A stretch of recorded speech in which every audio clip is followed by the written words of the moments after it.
Hi everyone, thank you very much for joining and listening in today. My name is Damien, Barnett, one of the representatives of Alexander Lloyd. Alexander Lloyd is a recruitment specialist firm that's been operating across the Southeast for the last 20 years, mainly across finance, HR and financial services. During this Talk HR podcast, we're going to be looking to discuss a really topical conversation regarding mental health and well-being. I'm delighted to have my guest representative today, Matthew Holman. Matthew is the CEO of Simpler Health Solutions. Matthew himself is a mental health and wellbeing consultant. He's a keynote speaker and a TEDx talk speaker, which actually on that note, as we're jumping onto his LinkedIn profile, you can see his TEDx talk. I found it really interesting. Definitely walked away with a few pointers afterwards. So jump on there. I think you'll share the same enthusiasm. So Matthew, first of all, thank you very much for giving us your time today. You're welcome. So obviously talking about mental health and well-being, I think if we flip the watches back, so to speak, 3 months ago when we came into COVID-19, the pandemic hit the UK, the first reaction was fear. No one knew what was going on. And you kind of fast forward, and I still think there's a lot of anxiety, stress. How have you maybe coped over this period? What sorts of challenges have you faced? Well, thanks for the introduction as well. I really appreciate that, Damien. The reality is, things have changed significantly for everybody. And I look at my own business, and what we created in Simpler was, we're a training organization, or we're a consulting training organization that delivers mental health support to the workplace. And all of a sudden the workplace has changed. We're a face-to-face team that goes out and trains in a room at a client's venue. All of a sudden overnight, that disappeared for us. So as consultants of mental health and well-being, all of a sudden the work we're doing to support organizations and companies changed. And we then had to evolve our training packages. So, we didn't have a virtual product because we're very much about people being with people, humans working together, training people in a training room, to now being in this sort of virtual environment like we're doing right now in this sort of Zoom facility or this sort of online virtual world. So it made a big impact on us. We've sort of, like everybody, we've sort of struggled to find that rhythm early. We got into it, we developed some very quick sort of reactive points around COVID training, managing mental health through the crisis, the challenges. But like everybody, we were impacted as much, and that's something that we've been very conscious of. So very early, we wanted to help as many people as we could to see mental health as per, what was happening, the triggers, the challenges, and so on. We evolved some of those thoughts and understanding. We've delivered a lot of training during these 3 months to companies in this virtual world. And I think it's a really important conversation to continue to think about, because what we've actually had is a pandemic on a physical sense. The scale is very much about the physical at the moment. What we're going to see ultimately, and this is my belief, and if you read the press and see the news, you're going to see it, is we're going to see a pandemic on a mental health issue. People with anxiety, you've said it, people were fearful at the beginning, and people are still fearful now of that. What should I do? How should I do it? Where should I go? How do I travel and move around and things? So it's big. This conversation is something that we need to continue. It's not just because now that there's some of the restrictions are being lifted that people go back to normal, because there's going to be a lot of people that are fearful of the new normal with, PPE and going out to some of the services now. And, that's what we've got to play with. Lots of I think even just before the call, we were just sort of talking what we got up to over the weekend. And it's that whole worry, if you're going to the pub, you start over analyzing situations. Do you want to put yourself in certain environments that you could have risk? And I think there's other parts of people's lifestyles at the moment, whom, especially job seekers, a large pool of our audience and listeners today are going to be job seekers, and they're going to feel worried, frustrated, whether they're actually going to secure a position. I guess on that note, what are the sort of signs that as individuals that we need to be looking at, whether it's within our own household, our peer groups, our friendship groups, or even ourselves? What are the signs that maybe we're sort of struggling? Wow, that's a big question. Well, the reality is, and this is sort of, just taking it back to some things that we do when we train, we often hear this thing about you can see physical illness, you can't see mental illness or mental health problems. I'm not even going to say mental illness, because I think that's, that's a long thing that happens because of certain circumstances, situations. Actually, the crisis has triggered a lot of challenges mentally to people that have never had challenges mentally, so we're seeing that. So think about what's changed. And there's this really interesting sort of visual that I've got, which talks about sort of the trigger when coronavirus hit, in terms of moving from living to surviving. And we've all gone into this sort of survival mode. We all sort of were sent home. We had to sort of barricade the doors in a lot of ways, stop the virus from coming in. And all of a sudden you've got these people that are so used to being, mobile, they're moving around. And in effect, our freedom was stopped. We weren't allowed to do the things that we really do as humans to sort of survive. So that changed. So lots of elements of that, things about people's worries about financials, job security, of course, furloughing came in, and there's still a lot of people that are on furlough, and you think about the anxiety that brings to people longer term. For people that are looking for opportunities and so on, there's going to be anxieties in there, but listen to the language, listen to the way people are reacting, because mental health or mental health challenges often show themselves quite well. You often see them because people may be more anxious or talking about anxiety more. I'm really worried about this situation, or they may be more angry or more sort of, withdrawn, or these things. What you're looking for is changes to normal behavior. And the crisis has created many changes to most people's behaviors, whether that's taking on more alcohol, or whether that's doing more exercise, or whether that's doing, lots of different things.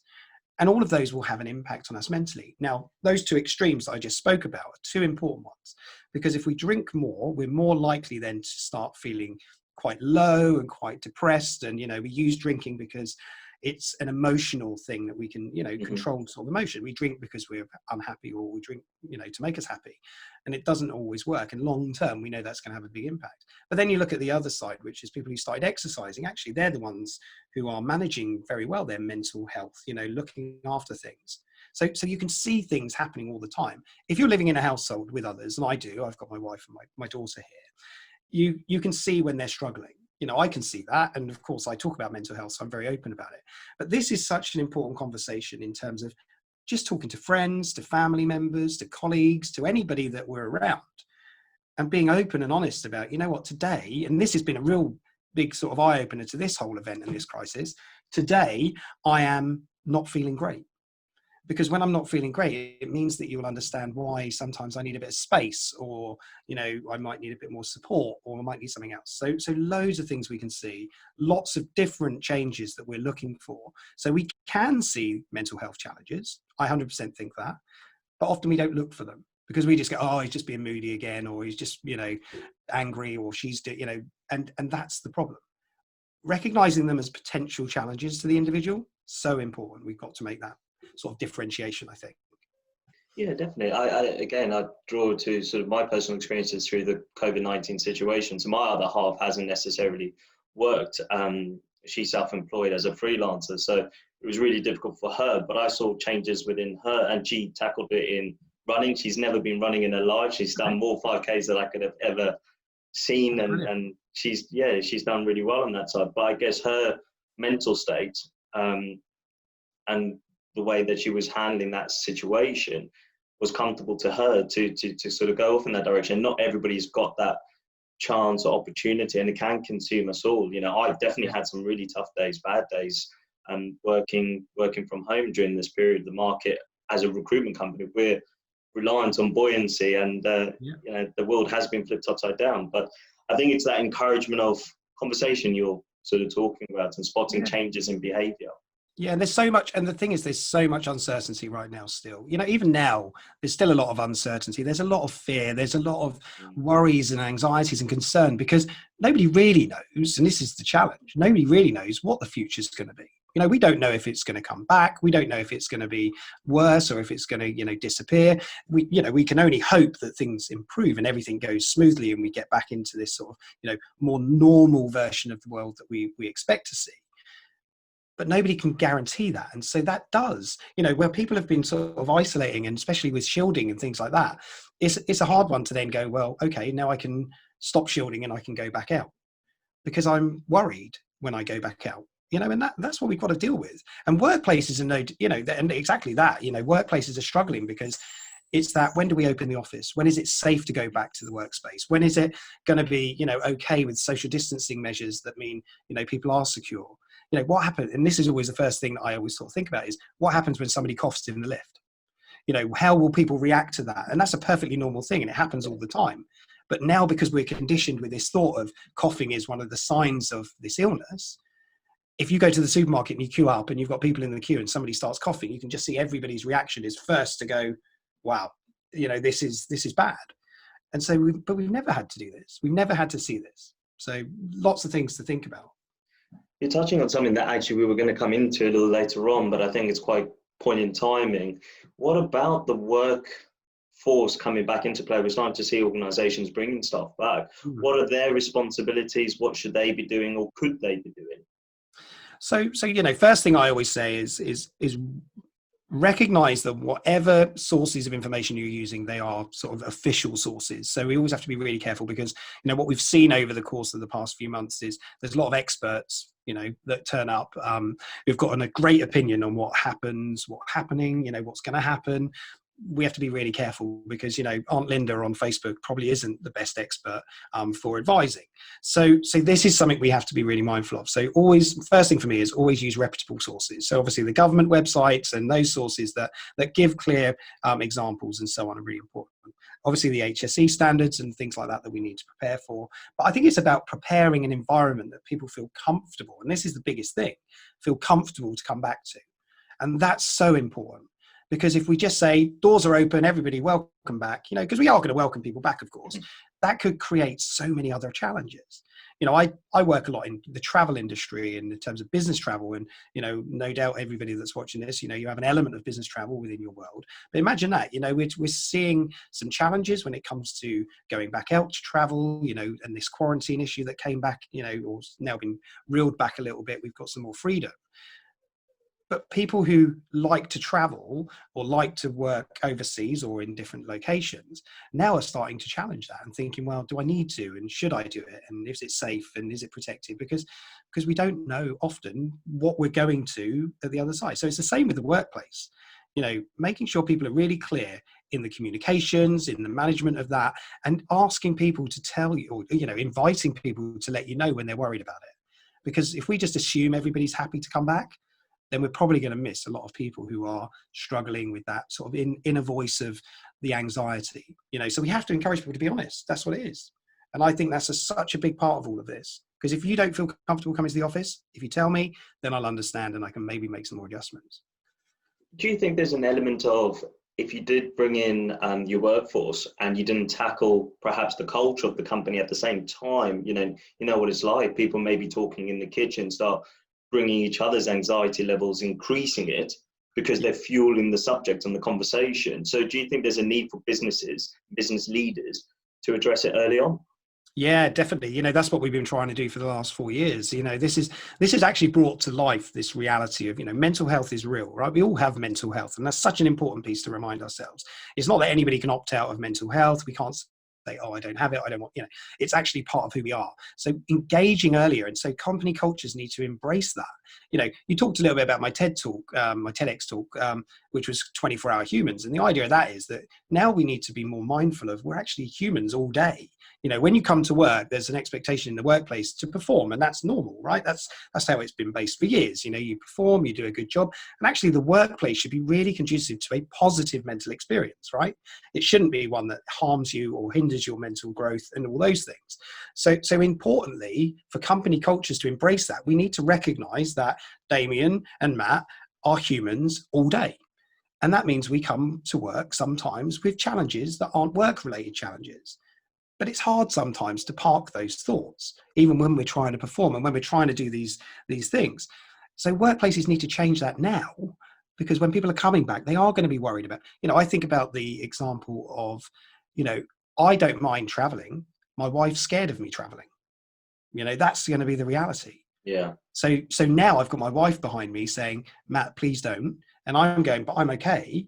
So then I've got this little niggly sort of anxiety or concern starts to form around, why is she worried? What's going on? And then I come to work and then I'm thinking, well, she's probably worried about me getting to work. Did I contract or was anything wrong? So these are things we've got to consider. But every workplace, and I genuinely think this, has this wonderful ability right now to really bring to life positive mental health. thinking about how we support people. The best people in the world, the new leaders of the future are the ones who show so much empathy and compassion towards the understanding of the people, not just about the roles that they're doing. So, we expect sales to achieve, and we just expect them to go and do it. But now we need to learn to understand when they're not doing well and how we can support them. Because nobody, and one thing that I say frequently, and I think is a really important message, nobody ever wakes up in the morning saying, today I'm going to be really rubbish at what I do. We never make a conscious choice like that in the morning, but some days the world's against us, the shoulders are being pushed back onto the bed, and we feel like that things aren't going to go great. And that's what we've got to change, is understanding, sort of through communication, through openness, and this, we have to talk about the whole mental health thing. It's so important. Yeah, definitely. I think people do seem to be inclined to want to talk about it a lot more, whether they feel confident to talk about it in the workplace, in its entirety, remains to be seen. You're, of course, the subject matter. You're probably closer to that and promoting it, of course. But people want to talk about the subject a lot more, and they want to understand it a lot more, which I think is a benefit, a positive. You mentioned about travel earlier, and obviously there's more movement of travel now, from our own personal holidays to certain countries, the quarantine, the air bridging, and then of course the workplace. What's your sort of advice around, I guess it's going to be challenging for you to give an answer for everybody, but what's your sort of viewpoint around the sort of traveling through work, how you're feeling? Should employees make people travel again?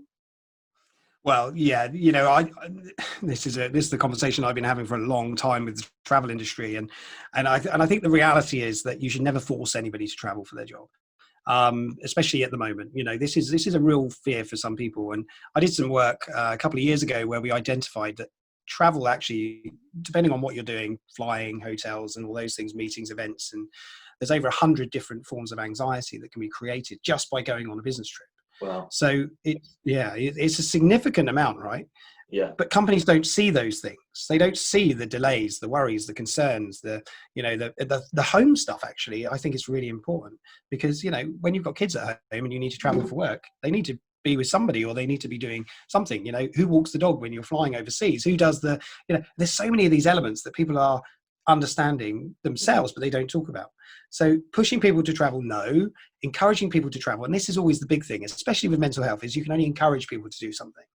If you tell me to go to see the doctor, it might go wrong, and then I'll blame you. It's your fault. If you encourage me to see the doctor and it goes wrong, I can't blame you for doing that, because all you've done is encourage me to try and get some help. It's exactly the same with travel. Encouraging the person to travel for their job, really important. But sometimes they might go, you know what, right now I'm a bit worried about flying to the US, or I'm a bit, especially if there are countries who, of course, are still experiencing some of these challenges. And then if you do have to travel, and this is what I say in that environment, then you need to make sure it's the safest mode or form of travel that you can offer to that person. So make sure the airline that you're flying with is the one that uses the most protective gear, and cleans the planes thoroughly. The hotels that you're staying in are compliant to new sort of health and safety regulations. And those are important things, because then if you do comply to those, then you're making it a bit more comfortable for individuals. Business travel will come back. It's inevitable. It will come back. I think it won't come back until sort of next year, really, in terms of sort of the uptick of where we want to be. But it is an important part of people's jobs. People do need to do that. This environment of using virtual it's been a great experiment for us to see how it works. Mm-hmm. I think there's a school of people who go, you know what, actually, I could probably sacrifice 1 in 5 of my trips for this. Yeah. And I think that's great, because actually what a lot of people have found is I don't have to commute. I don't have to fly somewhere, and I can be at home, and I can, so long as it's stable and the tech's there, it can be really helpful. So, that leads into this sort of thought of the workplace of the future, and how things, inevitably are going to evolve out of this. Definitely. And I think if we go back to the organization perspective, they've got to almost communicate potentially now how that business travel is going to look moving forward, because I think those that are really apprehensive about what's going to be, the not knowing makes things 20 times worse, and we perhaps build a picture that may not be when you're there. And I think that's the organization's responsibility from today, to talk to those business travel subject matter professionals in their company and say, this is what we propose. How do you feel? What's right? What are our precautions? Even if they don't get a conclusion. No, absolutely. Yeah. And I think this is brought to life this thing about health and safety, this is now about health, right? This is thinking about health and how do we maintain positive health? How do we sort of, restrict the challenges when it comes to sort of some of the fear and everything else. It's such an important element to it. I did a session over the course of this crisis and with the travel industry actually, and the question was, when September 11th happened, what happened next in the industry of travel, with business travel, and a lot of there's a lot of fear, of course, and the worries and concerns. And what we saw out of that was we saw the birth of risk management. So really high level risk management, so that people were, as a HR, your function then became, how do we look after the people in the risk elements, protecting them, securing them if they're in a dangerous country or if there's a situation. And we knew at that time there was going to be a lot more crisis and a lot more sort of challenges, especially from sort of terrorism and those elements. But, so that was a big thing that was born out of that experience. Now, this crisis is going to really focus on the health element of that. So it's not just about where people are now, it's going to be about how they're feeling, and what happens if certain situations, what happens if somebody develops a high temperature when they go overseas, or what happens if they're exposed to an environment where all of a sudden there's a peak, or there's something that changes in that environment. So that's something that I think is going to be really interesting to see how, from an organization perspective, it's managed moving forward. Because what happens if one person comes back to the office and they test positive for COVID? Do you shut the office? Do you stop everybody from coming in? Do you quarantine for 14 days? So many things and this is about that uncertainty thing, right? Yeah. All we can do is prepare people by making sure they're aware and understand what we want them to try and do, so encouraging, and what they need to understand for themselves to be able to feel more comfortable. And that comes through discussions, talking, and clear communication. Okay, so here we've had a good 15, 20 minutes so far, and we've covered a huge amount. And I'm thinking from our listeners' point of view, HR leaders, business leaders, they've already got enough to tackle, and they probably don't have much of a budget either. So what would you propose? How do they suddenly add this extra layer of complexity to what's already a hectic schedule for them? Yeah, definitely. Well, you know what, you said the B word, and a lot of people do struggle with that, especially when I'm talking to them about, you need to train people, you need to educate people, you need to provide the right support. I think the thing that's really important in this messaging around budget, let's address the budget thing first, and then we'll go into some of the others, is this reality that what are you actually spending money for? What is that budget? And by the way, I think we've got many budgets in organizations that, we don't spend often, and, recruitment budgets and things like that. I'm not trying to get you out of a job here, Damien. But in terms of, think about, it should be about retaining people, right? This investment in mental health is about retention of quality staff. Nobody recruits somebody because they want them to do a bad job. Sometimes the person starts doing a bad job because of situations, circumstances, and things that are outside of their control, right? Nobody makes that choice. But what we need to be mindful of is actually, not everything costs loads of money, right? Being a nice human and having connections and talking doesn't cost anything, right? It might cost a little bit of time, but put a pound note to that or whatever. And so that's what we've got to try and work out is, okay, what do we want to achieve? And I talk about 3 sort of key areas when I talk to companies. So I'm saying, right, first one is awareness. And there's so much free awareness stuff out there, go on the Mental Health First Aid website. There's lots of resources on there. Go on to Mind's website. They've got great resources too, and so on. And all the charities around mental health, brilliant. We have Mental Health Awareness Week. So May, we just had was kindness. There was a week of thoughts around kindness and how companies could get involved. And they're all free, right? You don't have to pay to participate in an awareness week. You just have to think about what you can do to sort of embrace it and raise this awareness. So I think first and foremost, it's helping companies to know when things happen, okay? Because there's lots of different dates in the diary where things can be sort of brought to the conversation. They're free. They don't cost you anything, but maybe just a bit of thought, a bit of brain matter. And then there's the education. So once people are aware, and this is, I think, where societally we get it wrong sometimes, and in organizations as well, we often jump to education before we do the awareness. So it's almost like we need mental health first aiders, and I train mental health first aiders through Simpler, but it's why are you becoming a mental health first aider? Do you know why? And what I find fascinating in that question is when we do some of that training, we'll ask questions like, what do you know about mental health? We've put some facts and stats up. And I would say 9 out of 10 people don't understand or don't know it. So that means that they're coming to the sessions, and there's nothing wrong with it, by the way, because that's what we're there for, to educate and to raise that awareness. But a lot of people are coming there without really having a baseline understanding of mental health. Ask somebody what mental health means. Define mental health for me. People struggle. And these are the people that want to know more. So think about societally or in an organization, culturally, if the baseline isn't understood, and then we're trying to layer on education support, people are going, well, what does that mean? Or why do I need that? It's like there's this wonderful thing in the corporate world, I'm sure everybody who's listening to this has come across, called an employee assistance program. Mm-hmm. Companies love these things because they think, you know what, we're investing in the people, we're giving them resources, we're supporting them when they're struggling. That's great. But most employees don't know what it's there for. And what worries me with that is saying, well, you're investing in it, so it's there as a resource. But secondly is people don't actually know until they need it that it's there. And that's a big difference that we need to change. Because wouldn't it be good if people knew it was there before they ever needed it and understood why it was there before they needed it, which is about awareness, education. And that's what we're trying to do with companies. So talking about budgets, you know, I'm happy to talk about anything around how much it would potentially cost if you did it this way versus how much it would cost if you just took the basic steps. And actually the basic steps don't cost anything.